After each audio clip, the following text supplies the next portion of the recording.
A woman held at gunpoint when she comes face to face with a robber ransacking her home. Took off like a bat out of hell out here, jumped the fence, ran, and I wanted to run after him kind of, but that would be stupid. SWAT teams tracked him down, but not before he drank something very strange. It's 11 o'clock. Good evening. I'm Jeff Gianola. And I'm Kelly Day. Thanks for joining us tonight. The search for that suspect had Southeast Portland's Lentz neighborhood shut down for much of the afternoon. Police say the man robbed that home near Pardee and 100th. KOIN Local 6 reporter Cor Harlan is live nearby where the man was caught there. And Cor, when police finally found this guy, he was not in good shape, was he? That's exactly the term that police use, Kelly. Not in very good shape, because after he emerged from this shed behind this house near 104th and Boise, he was said to have drank carburetor, cleaning fluid, maybe a couple of other engine fluids and vinegar and a lot of other things before police took him into custody, put him in an ambulance for a trip to the hospital.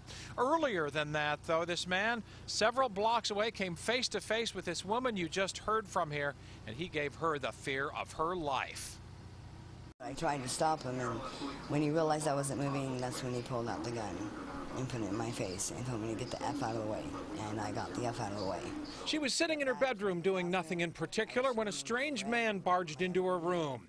He pulled the gun on Jamie after she tried to stop him from stealing items belonging to her roommate. It's a view she says she'll never forget, and she's so traumatized by what happened, she's afraid to show her face. Took off like a bat out of hell out here, jumped the fence and ran. He ran from Jamie's house several blocks away into the backyard shed at David Hieronymus's house.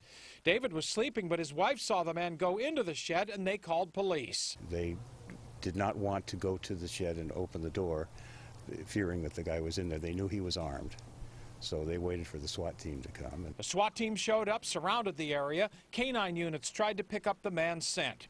Police finally focused on that storage shed. Eventually, the man came out after police say he drank carburetor cleaning fluid and at least one other engine fluid. He was not in good shape as he surrendered to police and was loaded into an ambulance.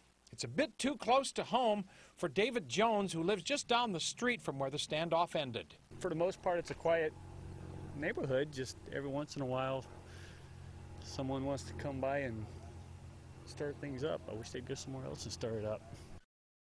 Stirred up somewhere else. David Jones' house just behind us here. His kids waited all afternoon to get into the swimming pool because police were telling them to remain inside. It was a good 2 or 3 hours, this standoff here in this block here near 104th and Boise. The kids, though, finally did get into the swimming pool, and police finally got their man. Reporting for you live tonight from Southeast Portland, Cor Harlan, KOIN Local 6.